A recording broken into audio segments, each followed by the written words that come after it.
भारत समाज की जो बेटी हैं उनके चरित्र पर ही सवाल उठा दिया। ऐसे धर्म के ठेकेदारों को मैं कहूंगा कि इनको सबक सिखाने का निर्णय लेना चाहिए और जो महिला संगठन हमारे देश में या महिला आयोग, राष्ट्रीय महिला आयोग को संज्ञान इसमें लेना चाहिए और ऐसे व्यक्ति के खिलाफ मुकदमा दर्ज करके उसको जेल भेजने का काम करना चाहिए। वो कहते हैं ब्राह्मण ही पूजा करेगा, क्यों ब्राह्मण पूजा करेगा? ब्राह्मण ने ठेका ले रखा है क्या? क्यों नहीं एक यादव पूजा कर सकता है? किसी एक धर्म विशेष के लोगों ने ठेका ले रखा है? No, not at all. Bharat का संविधान सबको बराबर का अधिकार देता है। शंकराचार्य जी, मैं आपको कहना चाहता हूं, संविधान को पढ़िए और ऐसे वक्तव्य देने से बचिए जिससे देश का माहौल खराब हो जाए। 4 वर्ण व्यवस्थाएं संविधान में खत्म है, सब नागरिक बराबर हैं, सबको वोट ऑफ राइट बराबर है, सबके लिए अपॉर्चुनिटी बराबर की गई है, जिससे कि इस देश में समानता हो। और ऐसे बयान दे करके देश का माहौल खराब शंकराचार्य जी अगर आप करते हैं तो आने वाले दिनों में ये मुझे लगता है कि आप अपने भारत जैसे राष्ट्र के लिए एक चुनौती पैदा कर रहे हैं। 85% की आबादी अगर उनके खिलाफ खड़ी हो गई तो उनको बहुत दिक्कत हो जाएगी। मैं अपने समाज के लोगों से अनुरोध करता हूं, साहब बच्चों को स्कूल भेजिए, कांवड़ लाने के लिए मत भेजिए साहब। बाबा साहब को पढ़िए, बाबा साहब को समझिए। ये कांवड़ लाने वालों में ज्यादातर बच्चे हमारे अनुसूचित जाति, जनजाति और ओबीसी समाज के हैं। किसी भी राजनेता का बच्चा मैंने तो कांवड़ लाते हुए देखा नहीं। किसी भी आईएएस आईपीएस का बच्चा कांवड़ लाता मैंने देखा नहीं। जितने भी ये लोग हैं ये सब गरीब समाज से जुड़े हुए लोग हैं, ये गरीब समाज के बच्चे हैं। बहन मायावती जी की सरकार ने प्रदेश के अंदर स्कूल बनवाए, वर्तमान सरकार स्कूलों को बंद कर रही है। वर्तमान सरकार कह रही है कुंभ पे खूब पैसा खर्च करो। वर्तमान सरकार कह रही है कि कांवड़ियों के मामले को पूरा राजनीतिकरण करो। अरे भैया, इससे देश का भला नहीं होने वाला है। आज आप सत्ता में हैं, कल आप बाहर भी होंगे। मैंने शंकराचार्य जी के बयान को बहुत नजदीक से देखा है और मैं शंकराचार्य जी को सलाह देता हूं कि वो भारत के संविधान को एक बार पढ़ लें। भारत के संविधान की जो मूल भावना है वो समता, स्वतंत्रता, सभी के लिए बराबर का अधिकार। विश्व का सबसे खूबसूरत और सबसे सुंदर अगर कोई संविधान किसी देश का है तो भारत का है। जो उन्होंने कहा है कि संविधान की वजह से ही सारा ये गड़बड़ हो रहा है, तो मैं उन्हें बताना चाहता हूं कि अभिव्यक्ति की आजादी भारत के संविधान ने शंकराचार्य जी को दी है। जो बार बार वो अपनी अभिव्यक्ति करते हैं, कई बार सरकार के खिलाफ भी बोलते हैं, कई बार मोदी जी के खिलाफ भी बोलते हैं और आज के डेट में उन्होंने अनुसूचित जाति जनजाति समाज के खिलाफ बोलने का जो सिलसिला शुरू किया है। मेरी उनको एक राय है कि समाज के साथ वो टकराव ना लें, बल्कि संविधान का अध्ययन करें, संविधान के प्रावधानों को एक बार पढ़ लें और पढ़ने के बाद कोई टिप्पणी करें। और ऐसी किसी टिप्पणी से जिससे देश का माहौल खराब हो, जिससे देश की 1/4 आबादी अनुसूचित जाति जनजाति और ओबीसी को मिलाता हूं तो 85% की आबादी अगर उनके खिलाफ खड़ी हो गई तो उनको बहुत दिक्कत हो जाएगी। मैं इसे चेतावनी के रूप में नहीं बल्कि मैं उनको सलाह के रूप में, क्योंकि वो एक धर्म विशेष के शंकराचार्य हैं और वो एक सम्मानित पद पर बैठे हुए हैं, तो मैं भी उनका सम्मान करते हुए बात कह रहा हूं कि ऐसे बड़े पद पर बैठे हुए आदमी को बड़प्पन दिखाना चाहिए, अपनी जिम्मेदारी को ओन करना चाहिए, संविधान को पढ़ना चाहिए और संविधान पढ़कर के किसी भी ऐसी टिप्पणी से जिससे किसी समाज विशेष की, भारत की 1/4 आबादी की भावना या 85% आबादी SC ST OBC की जो उसकी भावना आहत हो, ऐसे बयानों को देने से बचना चाहिए। मैं कहना चाहता हूं शंकराचार्य जी को, भारत के संविधान ने समानता का अवसर सबको दिया है, सबको अभिव्यक्ति की आजादी दी है। संविधान की जो मूल भावना है उस मूल भावना में पूरे देश के एक एक नागरिक के हितों को संरक्षित करने का उसमें सफलतम प्रयास किया गया है। तो यहां तक उन्होंने कहा देश के सबसे गरीब तबके जिसको अनुसूचित जाति जनजाति कहा जाता है उसको देश की राष्ट्र की मूल धारा में लाने के लिए जो आरक्षण का प्रावधान किया गया है, क्योंकि जाति के आधार पर उनको प्रताड़ित किया गया है, SC ST समाज के लोगों को स्कूल नहीं जाने दिया गया। इवन डॉक्टर अम्बेडकर को भी सड़क की ट्यूबलाइट में बैठ करके पढ़ना पड़ा, उनको भी एक स्कूल में अलग बिठाया जाता था, डॉक्टर अम्बेडकर जैसे व्यक्तित्व को भी। तो जब इस देश का छुआछात, अनटचेबिलिटी जो एक क्राइम है और उससे संविधान में उसको अनटचेबिलिटी के बारे में एक बाकायदा एक्ट बनाया गया, इसको SC ST एट्रोसिटी एक्ट कहा गया है। मेरे हिसाब से तो Shankaracharya ji SC ST atrocity act के दायरे में आते हैं। उनके इस बयान पर SC ST एट्रोसिटी एक्ट के तहत उनके खिलाफ मुकदमा संभव है। और मैं ये कहूंगा कि अगर उन्होंने अपनी इन चीजों से अपने आप को अलग नहीं किया या इन चीजों पर उन्होंने रोक नहीं लगाई जो बोल रहे हैं, तो आने वाले दिनों में हम all India federation of SC ST organisations के लोग बाबा साहब अम्बेडकर द्वारा बनाए गए समता सैनिक दल के लोग, हम लोग उनके खिलाफ SC/ST एट्रोसिटी एक्ट में FIR दर्ज कराने के लिए भी मजबूर होंगे।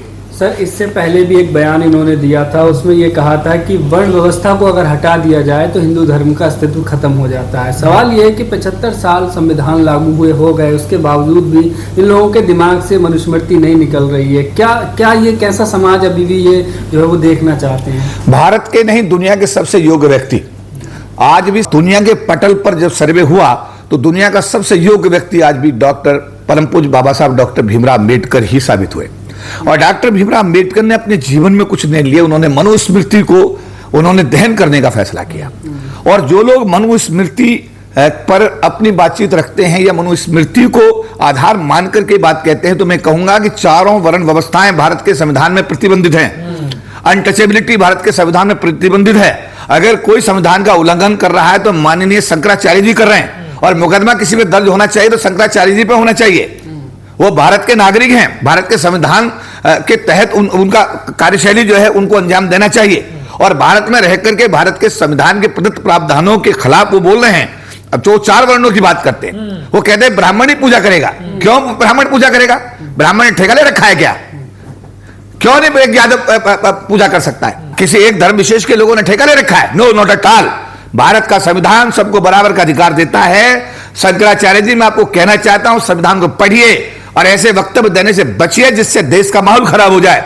4 वर्ण व्यवस्थाएं संविधान में खत्म है। सब नागरिक बराबर हैं, सबको वोट ऑफ राइट बराबर है, सबके लिए अपॉर्चुनिटी बराबर की गई है, जिससे कि इस देश में समानता हो। और ऐसे बयान दे करके देश का माहौल खराब शंकराचार्य जी अगर आप करते हैं तो आने वाले दिनों में ये मुझे लगता है कि आप अपने भारत जैसे राष्ट्र के लिए चुनौती पैदा कर रहे हैं। एक और कथावाचक हैं अनिरुद्धाचार्य, उनका एक वीडियो बड़ा वायरल हो रहा है। वो कह रहे हैं कि 25 साल की उम्र में लड़की की जब शादी होती है तो वो न जाने कहां कहां मुंह मार के आती है। मतलब कि वो लड़कियों के कैरेक्टर पे सवाल खड़े कर रहे हैं जो लड़कियां शादी नहीं कर रही हैं। आखिर ये अगर समाज की बेटियों के बारे में कोई धर्म का ठेकेदार ऐसी टिप्पणी करता है, क्योंकि ये जाति विशेष के लोगों के लिए नहीं है, ये भारत की आम जो हमारी बेटियां हैं उनके विषय में ये बात कही गई है, उनके चरित्र के बारे में ये बात कही गई है। ये बहुत ही मैं कहूंगा कि निंदनीय कार्य श्रीमान जी ने उन्होंने किया है। और ऐसा करने का उनके पास कोई सर्टिफिकेट तो है नहीं।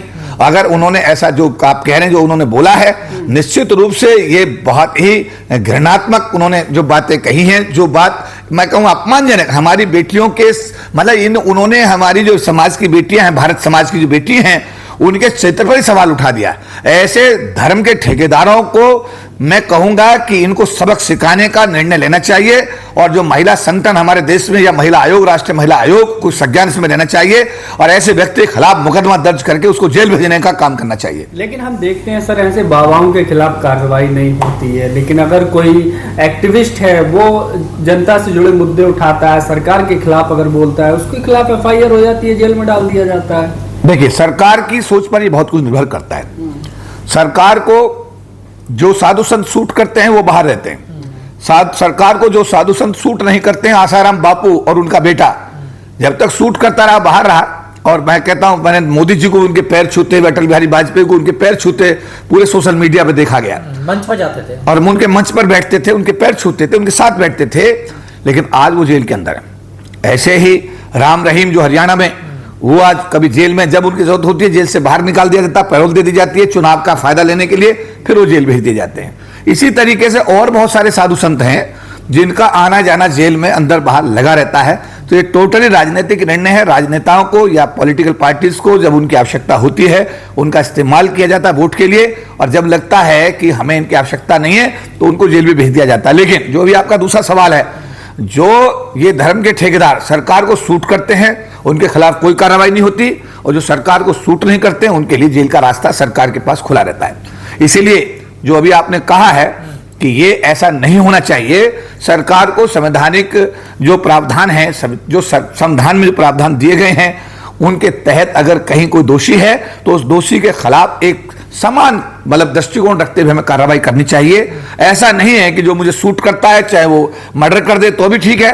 अब जैसे पिछले दिनों देखा गया, बहुत सारे सोशल मीडिया पर हम देखते हैं, कल तक जो लोग बेईमान थे, जिनके खिलाफ भ्रष्टाचार के आरोप थे, जिनके खिलाफ चार्जशीट थी, CBI की जांच थी, ED की जांच थी, किसी पर प्रधानमंत्री जी को हमने बोलते हुए देखा कि इसने इतने 1000 करोड़ का घोटाला किया है। अगर हम महाराष्ट्र की बात करें, जो डिप्टी सीएम है आज की डेट के अंदर, उन पर छगन भुजबल जी, और जो वर्तमान में भी अजीत पवार साहब या हेमंत शर्मा साहब, ये वो सब लोग हैं जिनके बारे में प्रधानमंत्री जी ने, बीजेपी के अन्य नेताओं ने बहुत कुछ बोला कि ये लोग, इन पर ये है, इनको जेल जाना है, इनके खिलाफ ये करप्शन के चार्जेज हैं, सीबीआई जांच रही है।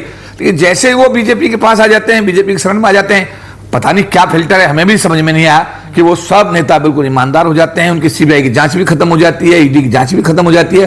तो ये जो कुछ है ये किसी के हक में जा रहा हो, लेकिन मैं कहूंगा मेरा राष्ट्र है, भारत राष्ट्र, इसका मैं नागरिक हूं, ये भारत राष्ट्र के हक में बिल्कुल भी नहीं है, बिल्कुल भी नहीं है, बिल्कुल भी नहीं है। और आज की डेट में एक चीज और देखने को मिली, बदले की भावना में कार्रवाई। अब बदले की भावना में कार्रवाई अगर कर रही है सरकार, तो सरकार हमेशा, एक तो नहीं, अभी 10 साल मनमोहन सिंह प्रधानमंत्री रहे, अब हमारे मोदी साहब प्रधानमंत्री हैं। आने वाले दिनों में डेमोक्रेटिक कंट्री है, कोई दूसरा आदमी प्रधानमंत्री बन सकता है। अगर दूसरी सरकार आती है तो इस सरकार के कार्यों की समीक्षा करेगा और वो भी ये काम करेगा जो सरकार कर रही है। तो ऐसा है कि हमको संवैधानिक प्रावधानों के तहत जो है अपनी कार्रवाई को सुनिश्चित करना चाहिए। द्वेष में आकर के, बदले की भावना में आकर के संविधान के प्रावधानों को हम उनको खत्म करते हुए अगर कोई कार्रवाई करते हैं तो मुझे लगता है ये न्याय संगत नहीं है और इसके लिए सरकारों को ऐसी कार्यविधि से बचना चाहिए। सर, एक आखिरी सवाल, कांवड़ यात्रा के आप देख रहे होंगे, तमाम वीडियो ऐसे सामने आ रहे हैं कि कई जगह कांवड़िया जो है वो हुड़दंग मचा रहे हैं, मारपीट कर रहे हैं, और वहीं दूसरी तरफ जो है पुलिस प्रशासन के लोग कहीं पैर दबा रहे हैं, कहीं उनके लिए पुड़ी बनाई जा रही हैं। तो ये जो पूरा चल रहा है, कैसे देखते हैं प्रशासन की जो स्थिति है? मैं इसको इस तरह देखता हूं कि यहां इस देश में धर्म का राजनीतिकरण कर दिया गया। अभी आपने देखा इलाहाबाद वाला, कितना राजनीतिकरण उसमें हुआ। सत्ता पक्ष ने भी, विपक्ष ने भी, दोनों ने खूब इसका कह सकते हैं कि जितना राजनीतिकरण हो सकता था उसका राजनीतिकरण किया गया। और कितने दिन तक कुंभ का मेला चलता रहा, राजनीति का केंद्र बिंदु बना रहा, सोशल मीडिया का, मेन स्ट्रीम मीडिया का। अब ये कांवड़ आ गया।